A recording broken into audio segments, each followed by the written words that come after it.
Let's see, my wife and I have been here, we moved here in the fall of 1982. And at that time, you could not get a Sunday New York Times. Now that probably today you don't even need a Sunday New York Times. That's a whole other story. Yeah. But you couldn't find a retail store that had the newspaper.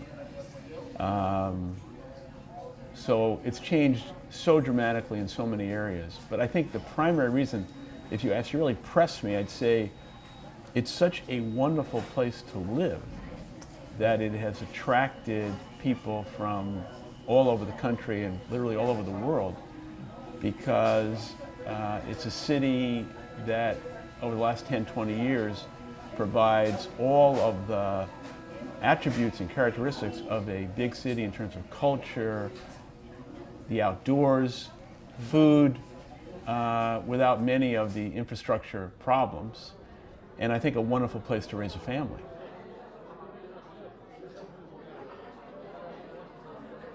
Could Starbucks have started its business somewhere else other than Seattle and have had this kind of success? And we'll never know the answer to that, but I think it certainly would have been very different. And the reason is there is a set of values that is embedded or imprinted in the culture of the Northwest.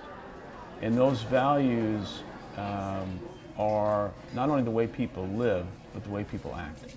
And I think the culture, the values, and guiding principles of Starbucks as a company is threaded into the values of the Northwest. Yeah.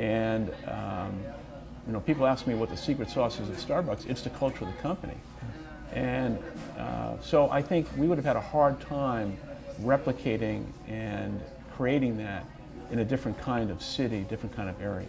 Yeah. And certainly in the last decade or so, even a little bit longer, the entrepreneurial DNA of this community, of this city, of this area, is unparalleled when you look at the size and scale of other cities or other metropolises in the country or the world. And you look at Seattle and you say, God, how did all these companies get here at once?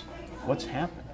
And the other thing is its proximity to the Pacific Rim, the market opportunities and the threat of technology that has been coming back and forth from Asia. The outdoors, the clean air, the environment, the entrepreneurial DNA, the ability to attract and retain great people to this city.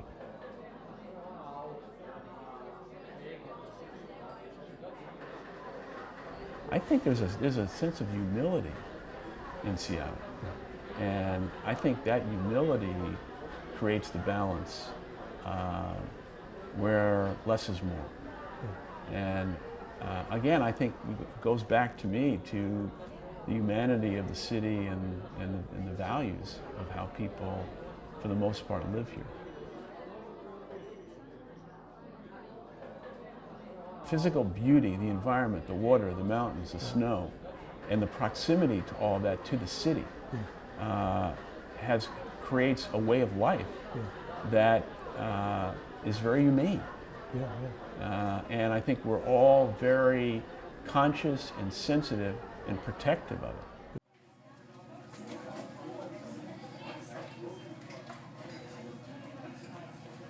I think Seattle would probably be close to the top of the list of embracing people from diverse backgrounds and living in harmony together. Listen, I think the world we're living in today, whether we are running a company or a private citizen, you must be open and you must embrace innovation and almost self-renewal. And Seattle, I think, has created an environment where entrepreneurs are attracted to come here, innovation is embraced, change, which is always difficult for everyone, is easier here, I think.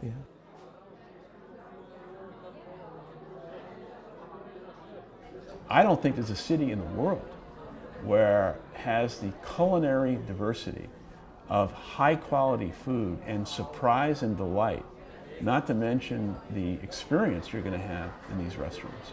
And you couple that with the great chefs that have emerged, the wonderful wine business that has been created in Eastern Washington and in Oregon, and the great Pinots that we can drink here, it's unbelievable.